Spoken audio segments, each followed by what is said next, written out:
and welcome to Learning Music with Pat. Now, last segment, I told you I usually write music in the key of G, in which D is usually the lowest note. And so what I thought I'd start in with today, before we go back to the song, which I didn't quite finish on the last segment, and we'll do that again, is show you the keys that the recorders can play. Now, you do have recorders in different keys, but of course we're dealing basically with a melody recorder, the soprano melody recorder, which plays in the key of C. But it can play other keys, you know. Here is the C. C has no sharps and no flats.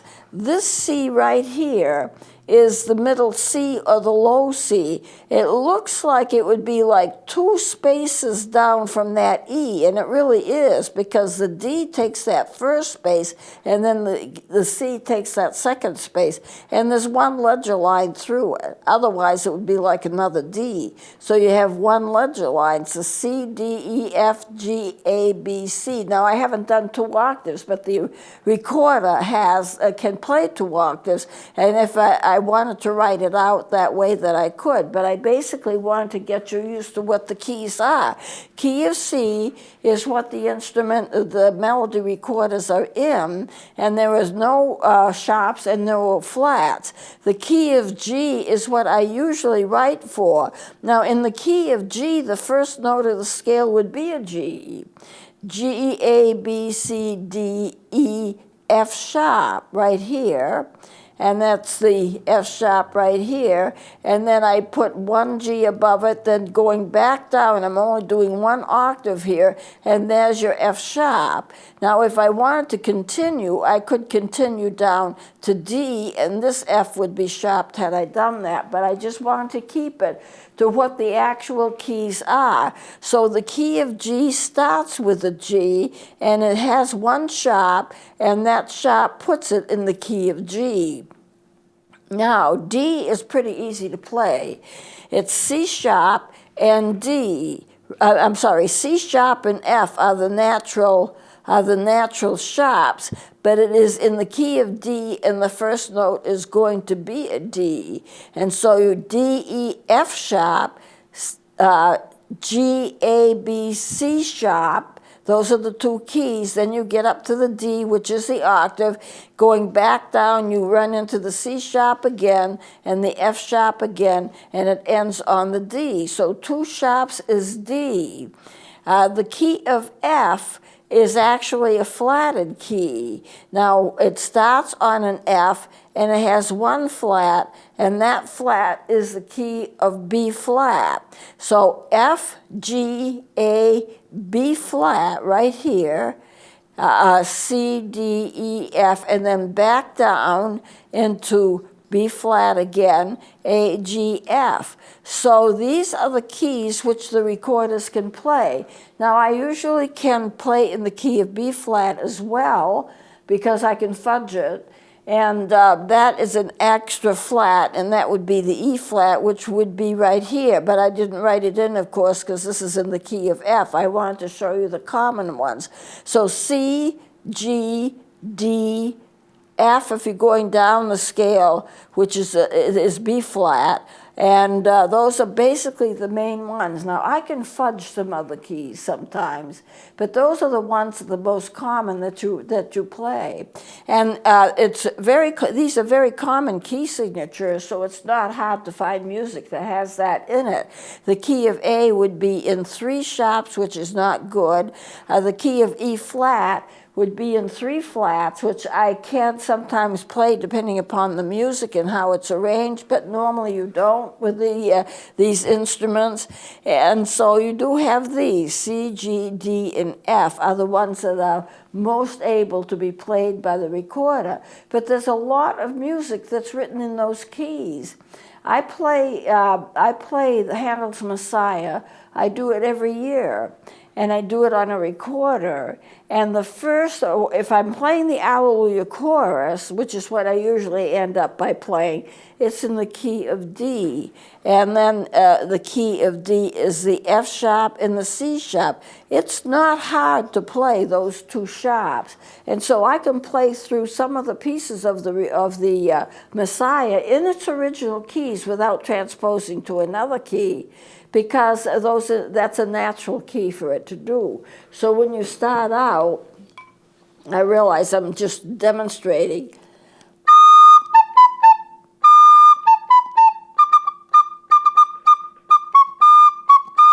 Now you'll have to realize that I'm using fake fingerings for it, but it works out well. I'm playing the D like the flute would play it. I'm playing the C sharp like the saxophone would play it.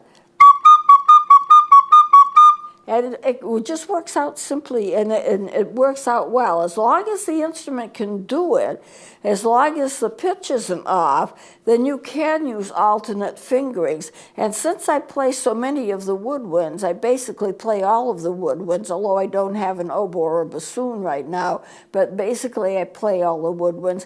I can use other fingerings, and they work. There is this transference. If you play one instrument, you can transfer what you know about that instrument to other instruments. I mean, I've never taken lessons on a sweet tone, but the fingerings are so similar that you can get away with it. So if I were to do the same thing on a sweet tone,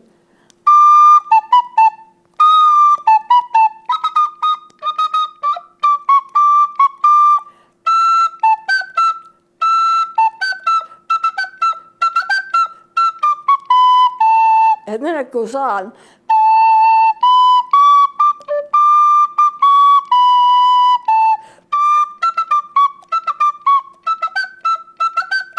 And so it goes. It's really a fairly difficult piece, but because the keys are somewhat the same, you can play it on different instruments, and sometimes it works out well. I couldn't do a whole Messiah on this, but I can do parts of it on this, and I can do parts of it on the recorder as well. So therefore, you can transfer from one to the other. The C sharp would be a little difficult on this.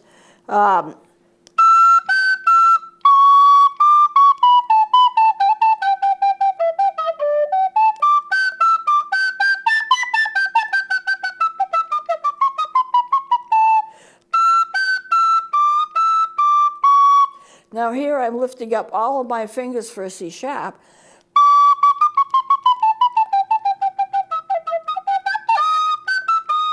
But there's a lot that you can play on it.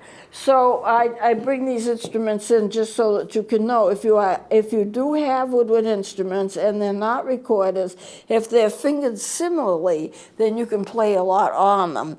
Okay, so these are the keys. It's going to be hard for you to remember, but if you remember, and I've shown you this before, so let me take this out. Here is this is just like kind of a review. This is not quite a full-scale keyboard. It doesn't have 88 keys, but it comes very close to having 88 keys. And I mean, it's very close. It's only missing 2 keys down at this end because I didn't have room to put them in. But if you take this here, whenever you get 2 black notes, then the note to the left of it, the white note to the left of it, is always going to be a C. If you get 3 black notes, then to the left of that note here is always going to be an F. So here's a C, here's an F, here's another C, here's another F, here's another C, this would be the high C, and then here's another F, that's a high F. Saxophones can do it, recorders cannot. And the flutes can do from this to this is C above high C, and then this becomes the 8VA, which can't be played by any instrument except the piano. That 8VA C is right here. It's right here. That's the 8 VA. It goes higher and higher and higher, but you can't do it except on a piano, so music is not written for it. They just use the 8 VA, which means take that octave and play it an octave higher than it's written, because they can't write music for it. It's just plain too hard to read. So therefore, if you start off with your C right here, that middle C, and you go up 5 steps, 1, 2, counting the C, of course, you've got to count the beginning one. 1, 2, 3, 4, 5. You end on that G, that's 1 sharp. And you go up every 5 steps. So G is the 1 sharp, and I showed you that. So start at G. You have to start on the same note that you stopped on as the first note of the next 5. G, A, B, C, D. There's your 2. This is your 2 sharps, and that's in the key of G. Then you start with D, and you're not going to get very far because you can't play the A. D, E, F, G, A, that's 5 sharps. It's going to be very difficult, if not impossible, to play it. But if you go down, you see, you have C, B, A, G, F. That's that 1 flat. That 1 flat happens to be a B flat, but there's your 1 flat. And then it goes down to E. Let me see. And then it goes down to, it just goes down 1 flat for every 5 notes. Just like whenever you go up, it goes 1 sharp every 5 notes. So if you know that, if you wonder what key that G is in, if you have a little keyboard, or if you have a little poster with a keyboard in it, count 5. C, D, E, F, G, 1 sharp. G, A, B, C, D, 2 sharps. And you can play those fairly easily on a recorder. And since the octaves just repeat each other, you can play a lot of music, because these scales, C to C, is repeated. C to C is repeated again. C to C, and is repeated again. C to C. So your octaves keep repeating itself, the same notes, except either higher or lower on the scale. And so you can take a C and count 5 and get G. But you can do the same thing down here, C, D, E, F, G, G, A, B, C, D. It doesn't matter which octave you're on, it's going to work the same way. So that's one way for you to remember. Now what I wanted to do was to get back to the song, which we started to do, and I didn't have any real, whoops, I was going to do it. So let me put this up. Since I can't reach that, I'll put this up instead. Now, here comes Rick, my helper. Thank you very much. There has to be a way that I can get music out without it's flying off. What I'm doing is taking these different types of timing and putting them together. 1, 2, 3, that's triplets, 3 notes for 1 beat. And this is a dotted 8th and 16th. That's always going to be 1 beat. So that's your 4th. 1, 2, 3, and 4. And I've repeated that pattern throughout the entire song. Now here's your whole note, so that's going to be 4 beats. B, A, G, triplets, and then F and E, or F sharp and E, which is a dotted 8th and 16th, 1 beat. That's the 4th beat. Then you have another whole one. And I've gone through it that way throughout all of the music. So remember, a triplet is where you have it marked. It'll be a 3 on top of it, and it's usually written as 8th notes, 3 notes to 1 beat. And when you have that dotted 8th or 16th, that's always going to be 1 beat, because if you really took this apart, you'd end up by having 4/16ths, and 4/16ths is a beat. And so therefore this is like 3/16ths, and this is a 4/16th, so that note is actually 3 times longer than this, but it all fits within that 1 beat, you know. So you have that kind of a gallopy type feeling.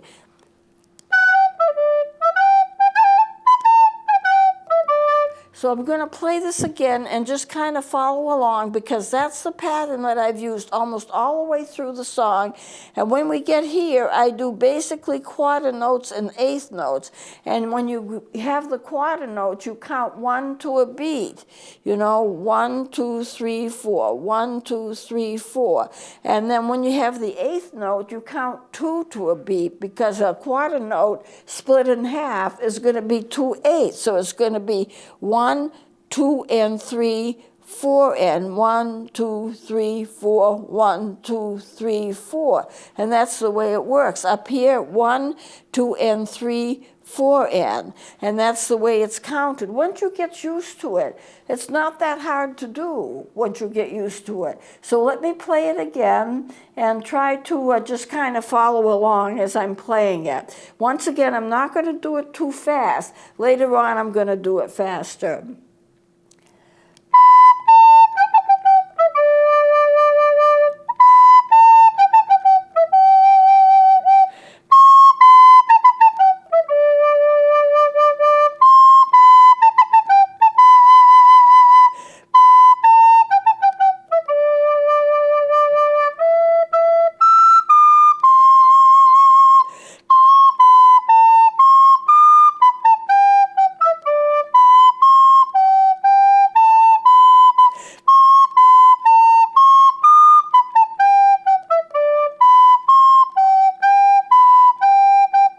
Now, that low E goes up to that high E, and that's an octave. And the way that you get the octaves in some of these notes with the recorder is just pull the thumb out a little bit, draw it down so you have half of it showing, half of the whole showing, and half of it is not showing. You know, it's hard to show you when you're here and you've got to turn it, you know, backwards kind of for you to see. But you can see I've covered the hole with a thumb. Now, and that will push it up. A lot of the notes that are octaves will be pushed up just by that. It's like an octave mechanism in another instrument. However, it doesn't work with every note, but it works with quite a few. So I would be going on this note, if I can find it here. Okay, E, starting at this measure, 2 E's and a high E and a D. How do you finger it? Well, the fingering for the E is B, A, G, F, E. 1, 2, 3, 4, 5. And all I have to do to get the high E is to slip that thumb down a little bit.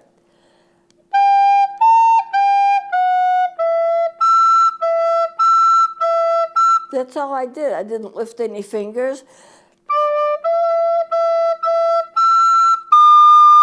Recorder fingering for the D. When you get that E, nothing on, the thumb is off. All of the fingers are off except for this middle finger. Look, Ma, no hands. Here's your D, here's your, sorry, this is your E, and here's your D. Now from that D, if you want to see, all you have to do is put your thumb back on that hole.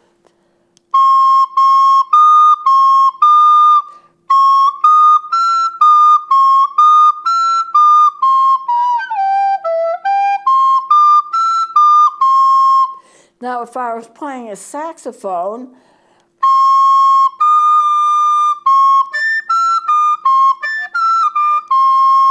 if I was playing the flute,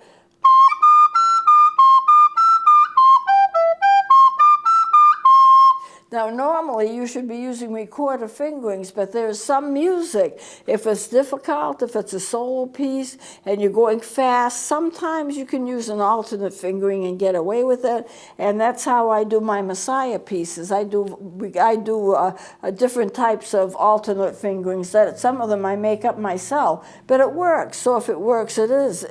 On the last part of the Messiah,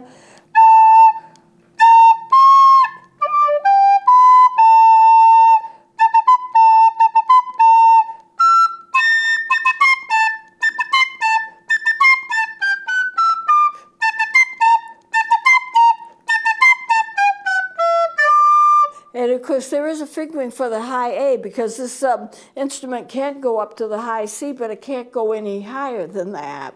So that, let me play this as if I'm going to play it faster, and you just kind of follow along and see if you can follow the timing. The time is going to be critical. The other thing that's going to be critical is that you've got to be able to tongue. And I've told you this before, you can't play without tonguing because a lot of the notes that you play will be tongued. If they're slurred and if there's a tie on them, you don't tongue them at all. But most of the notes are being tongued. How could I play that without being able to tongue each note? You put the instrument in your mouth about a third of the way, and then, although you're not saying it audibly, you blow as if you're saying ta or ti, which means you put your tongue and draw it away. You put your tongue on the instrument, and of course no one sees this, but you know you're doing it. And then you draw your tongue away.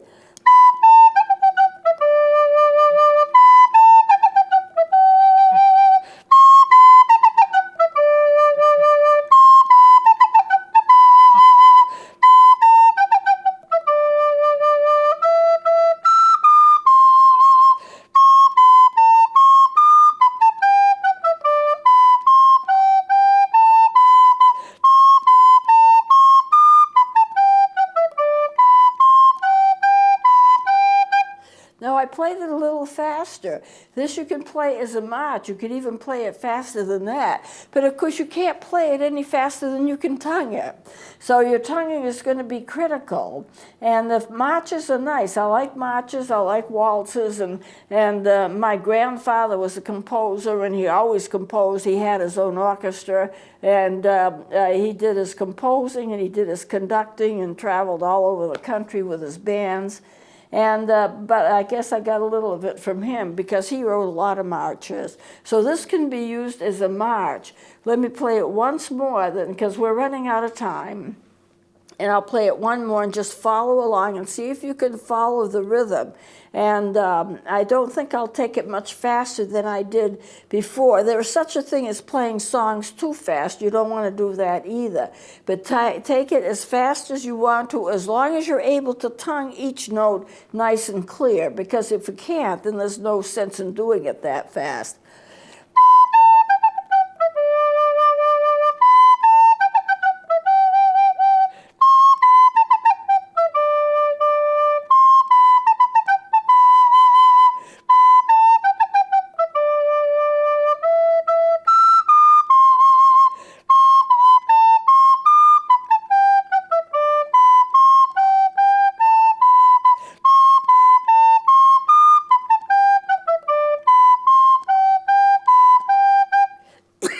Excuse me. You could probably play, when you're playing by yourself, you could probably play these notes that are just plain eighths and quarters faster, but you wouldn't be able to play them that fast if you're also including the triplets and the dotted eighths and sixteenths. That would slow you down a bit. Don't take part of a song faster because you can do it, and another part of the song slower because you need to take it slower because you can't tongue it any faster. That's not right. When the tempo is set, the tempo has to be the same for the entire piece, unless it's so marked in the music, slower or faster. If it's marked in the music, then of course you follow whatever the markings are. But for the most part, when you set a tempo, you keep it that tempo all the way through. You may be able to do it faster in certain parts, but that doesn't mean you should. You have to keep the steady tempo all the way through. Well, we're about out of time, so I'll close it here. We'll be doing something else next time. Please join me then.